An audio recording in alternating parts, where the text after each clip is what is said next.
Hi guys! Mega love shout out po at magandang araw po sa ating lahat, lalong-lalo na po sa aking mga manonood sa ang sulok mo kayo ng mundo. Magandang umaga, magandang tanghali at magandang gabi po sa ating lahat. Sana po ay nasa mabuti kayong kalagayan. Ito na naman po si Kapitana ni Heights ang magbibigay na naman po ng reaction, opinion, point of view sa mga nagtitrending o nag-viral dito sa social media. So for today's reaction video guys, as usual, bibigyan pa rin natin ng mga reaction itong mga nagtitrending ngayon na nangyayari kay Let's Plan Girl or Medit Barcelonia dahil po sa kanyang pagpapatolfo, naging talk of the social media po siya ngayon, no? Ayan, so sabi ng mga supporters nila, no, mga defenders, reactionists na bakit daw, no, content tayo ng content kay Let's Plan Girl at halos lahat daw nagko-content. Unang-una, kung ikaw ay isang YouTuber, dyan po yan, sinasabi po yan, nag-i-email po si YouTube na para tumaas yung mga views nyo at magkakaroon kayo ng revenue, ay focus kayo sa kung ano yung trending at saka viral. Kasi syempre, sa ating mga content creator din kumikita si YouTube. Diba? Ang YouTube po ay isang company at tayo po ay empleyado ni YouTube. At kung ano po yung mas mas nakaka-advantage kay YouTube, ayun po yung ini-encourage niya sa mga empleyado niya, which is tayo mga content creator, no? So, nandyan yan, no? Nandyan yan na pag trending, talagang kakagatin niya ng mga content creator. Diba? Sino ba naman ang content creator ang gustong mag-content na walang gustong manood? No? Siyempre, pag issue yan, ay marami talagang marites yan, dai. So anyways, ito nga guys, no? Nagpatulfo ito si Medit Barcelonia at halos lahat kino-content siya. Of course, si Medit Barcelonia or Let's Plan Girl po ay isang social media influencer, isang public figure. No, gumagala-gala dito sa YouTube or sa Facebook, no, sa social media in general. So syempre, sa ayaw at sa gusto ninyo, mapag-uusapan po talaga yan, lalo na kung umiingay yung pangalan. No? Kung ayaw ninyo na ma-content ang idol ninyo or mismo si Let's Plan Girl, kung ayaw niyo content, ayaw niya mapag-usapan, well, no, make your life private. Huwag ka pag-alagalat sa SOCMED para hindi ka mapag-usapan ng mga tao. But, no, kung ikaw ay kino-content or pinag-uusapan, kung hindi maganda yung pinagsasabi sa'yo, like for example, sinisiraan ka, well, you have the rights to defend yourself. Okay? So, ang punto ko dito is, noong nagpatulfo ka, kung bibigyan ka ni Sir Rafi Tulfo ng abogado at nakikita niya na dihado ka, well, karapatan mo yon. Karapatan mo na depensahan at paglaban yung sarili mo doon sa abogadong tutulong sa'yo. And ngayon, kung yung problema na yan, yung kaso na yan, nasa korte na, well, di ba, hayaan natin na yung korte ang mag-decide kung ano yung magiging action dyan, no? Sila na yung bahala dyan. Pero, since nandito ka sa social media at tuloy-tuloy pa rin na nakikita ka sa SOCMED, meron ka mga reactor, meron ka mga supporters na nagko-content din sa'yo, na pag-uusapan ka, of course, hindi mo talaga yan mapipigilan. No? Hindi mo talaga yan mapipigilan. Buzzers ka man or supporters ka man, hindi mo mapipigilan na pag-uusapan ka. Okay? Lalong-lalo na, meron kang isang mami dyan na si Violeta Doña Dato, nagigil na walang ginawa sa live niya kundi magmura na magmura. No? Hindi ko alam kung anong kinagagalit niya. Sabihin mo kasi dyan, Medit, sa mami mo, isako ka niya, igarapon ka niya, no? Ilagay ka niya sa baol para hindi ka makikita ng mga tao at hindi ka mapag-uusapan, no? Okay. So, ito lang yun guys, no? Kung nasa korte na yan, wala na tayong magagawa. Bahala na sila dyan. Bahala na sila kung anong gagawin nila yan, kung sino yung may kasalanan o kung sino yung walang kasalanan.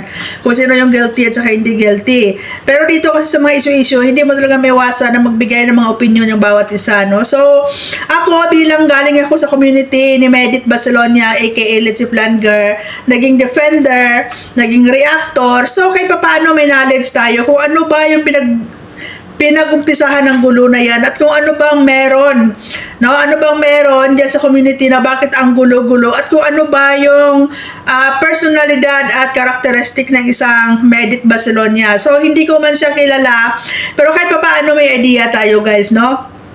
So, para sa akin lang, ang lakas ng loob mo na magpatulfo na kung tutuusin, marami kang baho na may ilalabas, marami kang kahihiyan.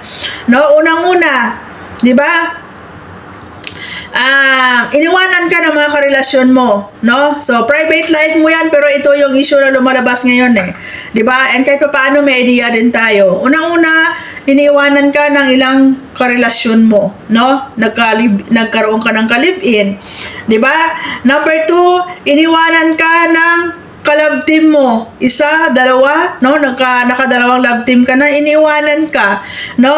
Pangatlo, iniwanan ka. Iniwanan ka ng 21 founders at ang iba doon ay ang sponsors mo. No? Doon sa 21 founders and sponsors mo, masasabi ko siguro na sila yung nagbago ng buhay mo. Kung anong meron ka ngayon, karamihan doon is galing doon sa mga sponsors na umalis sa'yo. 'Di ba? Nagbago yung buhay mo, nagkaroon ka ng mga material na bagay, nagkaroon ka ng mga na hindi mo naranasan before, no? Nagkaroon ka ng mga blessings, nagkaroon ka ng mga oportunidad na hindi na ibigay ng totoong magulang mo. Pero ano nangyari? Iniwanan ka. Buti sana kung iniwanan ka na in good terms kayo, pero ang masakit, iniwanan ka ng 21 founders and sponsors mo na meron kayong alitan. Lumalabas na napaka-ungrateful mo, sabi nila. Ungrateful ka kasi yun yung ano nila eh. Yun yung nararamdaman nila despite dun sa tinulong mo. Yes, kung saan nilang binigay yon, pero hindi ba dapat no? Di ba dapat i-treasure mo yon, pasalamatan mo yon, kasi hindi ka naman kaano-ano nun. Minahal ka, binigyan ka ng mga bagay-bagay na hindi kayang ibigay ng magulang mo, na kung tutuusin, hindi mo naman sila kaano-ano. No? So, pangatlo yon, iniwanan ka ng 21 founders mo at sponsors mo. Pang-apat, nagkaroon ka ng secretary dahil sa mga sponsors mo, iniwan ka din ng secretary mo. Panglima, iniwanan ka ng BFF mo. Imagine, sabi mo more than 4 years kayong naging best friend, pero bakit iniwanan ka? 'Di ba? Pang-anim, iniwanan ka ng mga supporters mo. 'Di ba? Maraming mga supporters mo ang iniwan ka. Almost sa kalahati siguro, no, ng mga supporters mo. Pang-pito, iniwan ka ng mga reactor at defender mo, which is kami yon dati. Yung mga pioneer, defender at reactor mo, iniwan ka. 'Di ba? Pangwalo, 'di ba? Meron nag-charity works ka na galing sa mga sponsors na kung tutuusin, isa ka ding beneficiary or ikaw ang pinaka-beneficiary diyan sa community mo. Kaya ka nga may sponsors kasi ikaw ang beneficiary. Nag-charity ka, may mga binibigay para sa charity na hindi mo binibigay. No? May mga nagpapadala ng mga boxes para sa charity na hindi mo binibigay sa charity. Kayong pamilya ang nag-benefit ng mga boxes na yon. Okay? Number 8, number 9 na, 'di ba? Tinulungan ka ng mga sponsors, no, ng 25K na sabi mo pang tuition mo kasi mawawalan ka ng scholarship. Pero nung hindi naman pala nawala yung scholarship mo, yung 25K ginastos mo without consent ng mga sponsors. Malaman-laman nila, nagastos mo na doon sa mga personal needs ninyong magpapamilya. 'Di ba? Tapos meron kang mga mommies at sa mga sponsors na binastos mo, 'di ba? So dito sa reklamo mo, parang lumalabas dito na dihadong-dihado ka kasi binuli ka. Pero kung tutuusin, nabubuli ka din naman, no? Napahiya ka kasi nailabas ng best friend mo yung sikreto mo na sikreto na talagang kahiya-hiya na wala namang iba ang gumawa kundi ikaw lang din naman nun. Na ang pinaglalaban mo ay pinahiya ka dahil may image kang iniingatan dahil ikaw ay isang estudyante as ambassadress sa eskwelahan mo, pero bakit mo ginawa yung kahihiyan na yon? Pinaglalaban mo na binuli ka, pinahiya ka, pero kung tutusin, saan ang galing ang I mean to say, paano lumabas ang sikreto din ng best friend mo na ngayon ay binubuli din siya sa community. Binuli ka, pero binuli lang. Ang pinagkaiba lang kasi, public figure ka, may community ka, may mga supporters ka. Pero binuli din yung best friend mo kasi nilabas mo din yung baho niya. Ang tanong, di ba? Sino ba ang naglabas? Di ba ikaw din? No? Ikaw din ang naglabas ng sekreto ng best friend mo. Di ba? At saka, ang sekreto ng best friend mo, hindi yun through message or hindi yon na kagaya sa'yo na sikreto ninyong ginawa. Yung sa best friend mo kasi, nangyari talaga actual yon na aksidente. Walang gusto na mangyari yon. Di ba? Walang gusto na mangyari sa kanya yon. Pero ikaw ginusto mo yon eh. Ginusto mong ipahiya yung sarili mo. Di ba? Ginusto mong mag-selfie dyan at pinasa sa kaibigan mo yung mga private conversation na hindi na dapat yun ang mga sasabihin mo doon sa ibang tao, sinabi mo. So, ikaw yung nagpahiya ng sarili mo. Diba? So, kung tutuusin, pareho lang din naman na may ginawa ka ding mali. Pero ang lumalabas dito, na parang ikaw yung dihadong-dihado. Pero dito, dito sa mga nilista ko talaga guys, sobrang dami. Dito sa mga pinagagawa mo, mas nakakahiya to. Iniwanan ka ng mga karelasyon mo, ng mga kalibin mo. Iniwanan ka ng mga kalab team mo. Iniwanan ka ng mga founders and sponsors mo. Iniwanan ka ng secretary mo. Iniwanan ka ng BFF mo.